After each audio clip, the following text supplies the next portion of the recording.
Yo, what's good YouTube? Welcome back to JRFIZZY channel. Welcome back to a different kind of video today. New news about the all anticipated FIFA 19 is out. Yeah, it was out a few days ago. I'm just getting around to it now. You know, it's been a bit busy here and there. But we're going to be talking about 5 things that are dropping in FIFA 19. 5 things that are making me excited personally. I can't wait for it. Because, you know, FIFA 18 is dead. The World Cup mode is here, which is great. You know, it's a free mode. But end of the day, it's going to die out as soon as the World Cup dies out, I feel. But it's okay. It's all good. FIFA 19 is going to be out real soon before we know it. With that being said, feel free to like and subscribe to the channel. Comment down below on what you think. Well, at the end of this video, what you think about the new FIFA 19 changes. But let's get on to the main thing. There's only one place that we can start, and I'm sure by now everyone, and I mean every FIFA fan, has seen that the Champions League is going to be in FIFA 19. It's just gonna happen. It's finally released, the UEFA Champions League, man. The Champions League, CR7, the king of the Champions League, is gonna be cover for FIFA 19 with Neymar, by the way. But the king of the Champions League is gonna get his tournament in FIFA 19. I can't wait. That is gonna be so fun. Imagine tournaments. You can build your own tournaments. I hope that, you know, there's like a road to the Champions League where you play online. Look, how much fun would that be? Like going to it with your team and trying to win the Champions League, but an online version. That would be absolutely insane. The release date for FIFA 19 is going to be the 28th of September. It's standard pretty much. You're going to, I don't know what editions. I think you can get the Champions Edition. You can already pre-order. If you pre-order off FIFA 18, I think it's 10% off that you get or something like that. But yeah, they have the Champions Edition, which is the Champions League Edition, basically. Obviously, last year they had the Icon Edition for FIFA 18 because they introduced the icons. But yeah, this year, the Champions Edition for the Champions League, baby. Now, the second thing, this is quite a small thing, but they've also released that it could be on Nintendo Switch, which is very interesting. I don't have a Nintendo Switch personally. It's a console that I haven't actually played with ever. I've never used one. You know, I've got family members that have one here and there, friends and whatever. So that should be very interesting. FIFA 19 being released on Nintendo Switch for the first time. I'm pretty sure, I don't even know how it works, the Nintendo Switch, I'll be completely honest. But hey, it is what it is. But third thing, now this is very interesting. There's going to be new tactics involved. When I say new tactics, there's going to be defensive styles and game plans that you can set up before the game and during the game. So you got to think, this was what was quoted in the article that I read. So like I said, all this, I will leave the article down below where I got my my points from. So I'll leave that down below for you guys. But there's gonna be styles where you can tell your defense to drop. This is defensive, by the way, not attacking. This is defensive. So things like drop back. So if you don't want too much pressure, you tell everyone to drop back. Something else, for example, constant pressure. So no matter if you got the ball, if you don't, your player's just gonna be running out like friggin' dogs on cocaine, just dogs on crack. They're just gonna be running everywhere, just hounding the ball like bloodhounds, like freaking wolves, and attacking and pressuring the opposition just constantly. Something like what Liverpool do. Liverpool, for example, like their front three, they're maniacs. They pressure you all the time. They won't give you any space at all. Like Atletico Madrid as well. They pressure. They give no space at all. Another thing, you can have balance, which is obviously like, you know, 50-50 here and all there. And they're also going to be setting up, this is like a new tactics game plan kind of thing, where you can set up tactics depending on the situation in the game, which I think is very cool. Because let's say, for example, in a Foot Champs game, you're 1-0 down. You're in a 4-2-3-1, you've been playing it up here and there, you go 1-0 down, 70th minute, you need a goal, right? It's quite late in the game, you need a goal, you need to equalize. So I feel like they're going to be implementing a system where if you go, for example, like you can, like there's like a certain tactic that switches on, like, I don't know, high pressure, for example, like constant pressure, for example, or a formation change. So if you go 1-0 down, then your formation becomes, I don't know, 4-1-2-1-2 attacking, or something like that. Or 4-3-3 attack instead of 4-2-3-1, or something like that. But that's what they're basically implementing. Now, if we look at the article here, I'm just trying to get up the article. So, yeah, so it says here, you're also now able to adjust your team's width and depth, as well as instruct your fullbacks what kind of runs to make in attack, or your centre backs to cover certain areas of the pitch. That's what it says. It says game plans have been introduced this year, which are set up before a match. Here, you can set what tactics your team has depending on certain situations, such as if you're 1-0 up or losing a match. Once you've made the plan, simply assign to your D-pad, so the D-pad, and then press when you're good to go. So it's literally, you have tactics that are set up with, like, for you in game, which I think personally is amazing. I think that's mad, because I like that, because it gives you more control. I mean, I know you can do it, but then you don't have to pause the game. You don't have to pause the game to go into a formation or apply a certain tactic or change your custom tactic.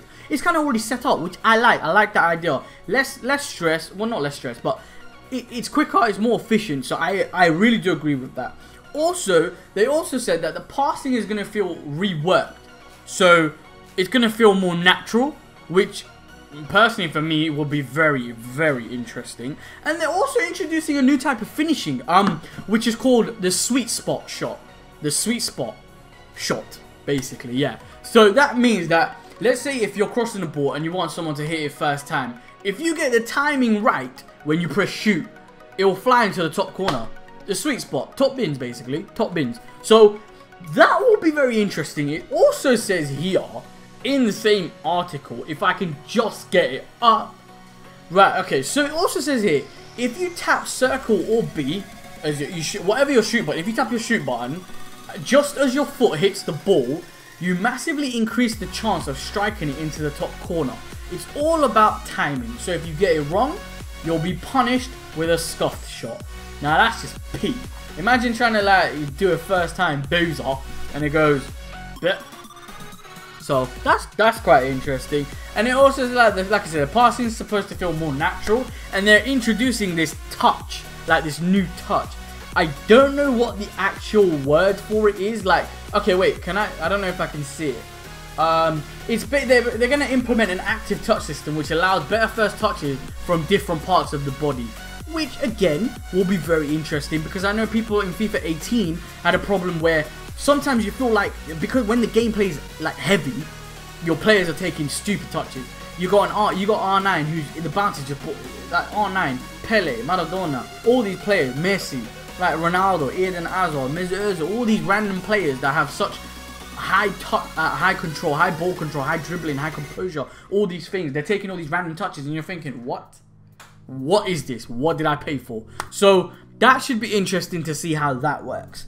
The last thing, which is also, I think, me as a FIFA fan, I like this because it's not really something to do with gameplay. In a way it is, but it's not affecting gameplay directly. It's more about how the game is presented, which I think is very important. Like I said, I'm a FIFA fan, so I like to see things perfect in the game that I love to play. Doesn't matter if, you know, end of the day, we all get angry about this game, but we love it. That's why we keep playing it. That's the whole point. But the fifth thing that what we're going to introduce is there's going to be new player faces and players, and players who have like not their face in FIFA 18 will get new player faces. For example, I believe Mo Salah's definitely getting one because he got one obviously in the World Cup edition, the update. So he'll definitely get his face updated. Players like, I think Iwobi is going to get, I believe, to get one. Griezmann, obviously, his hair, at the FIFA 18 at the start, he had long hair. Now he's going to have short hair because he's gone bald in real life. Which, this is what I mean. This is a visual thing. It's visually pleasing, which I think is important. If you're trying to sell a game, you want, obviously, you want it to be as real as you can be. And there's nothing, I don't think getting a player's face is a hard thing to do. So I think that if you're gonna, like, okay, if you're gonna make the gameplay terrible, like, at least make the players look good, at least like, make them look real. So, you know, do you know what I mean? So I think I think that's a very important thing. It's a small thing because some people just won't care. Me personally, like I said, I'm a realist. I like that kind of stuff. It's visually pleasing to me. And the last thing, which is basically the kind of player faces, player here, player that. But an extra thing that they're gonna add is there's a few players that aren't gonna be in FIFA anymore. Like some big names. We've got Carrasco, who's going to the Chinese league. He's not really a big name, but it's just on one of the lists I saw. And he's a decent card on FIFA. Let's be real. He got did he get a team of the season? I don't think. No, he didn't get a team of the season, but he's a decent card in FIFA. The big ones, you got legends like Kaká. Kaká's not going to be in FIFA 19. It's a shame. That ended an era card. I've seen so many people just slap me up with it. Like, for real. Another player, Andrea Pirlo. Andrea Pirlo's not going to be in it. He's going to be retired. So I hope we get some kind of SBC around him. I mean, we did get the end of it era one. But the only thing is that, you know, we didn't link. So, you know, maybe, who knows, he might get an icon next year. You never know. I want to see some new icons personally. That's my opinion. Also, this is from the Arsenal heart. This is, Big Boy Per of BFG, or Big German. You know what the F stands for, but I'm not gonna, you know what I mean, keep it U rated, PG rated out here. But yeah, Mertesacker is not gonna be. He's retired. He finally hung up his boots after collecting, you know, living basically free, stealing a living for the past year. But yeah, another player, Javier Mascherano. He's another one who won't be in the game because obviously he retired with Barcelona. But yeah, I mean the whole FIFA 19 hype is gonna get there. And if after World Cup mode dies down, after the World Cup ends, whoever wins the World Cup, whatever, congratulations to them. FIFA 19, the hype's gonna be there. The hype's gonna be there. Oh, and expect more videos from the JRFIZZY channel. We are going to be going ham. But with that being said, like I said, the World Cup is going to be. It's happening in 2 days actually. 2 days of when I'm recording this. Egypt is it Egypt? No, Russia will already be playing Saudi Arabia. I think I think the game will already be over. We already know the first result of the World Cup, the host. But let me know in the comments down below who you're supporting in the World Cup, who you think will win the World Cup. Me personally, like I said, I'm supporting England because I live in England. I'm English. I was born here. Blah blah blah. But I personally think my second team will be Germany. If England get knocked out, if they don't, I'm supporting England. Don't get me wrong. I'm supporting England. I want them to win. But if they don't, I genuinely believe Germany will retain the World Cup. Just because I think squad-wise they have the most depth. Like they have strength in all areas. Like you can talk about other teams that have good players. They do, but they don't have strength balanced in all areas. That's my opinion. But that's a conversation for another day. Like I said, let me know down in the comments below who you think is going to win the World Cup. Hope you enjoyed this video on the new FIFA 19 updates. And hopefully, more FIFA 19 videos to come very, very soon. But with that being said, like and subscribe if you did enjoy the video. But for now, guys, I've been your boy. And I hope you enjoyed. And I'm out. Peace.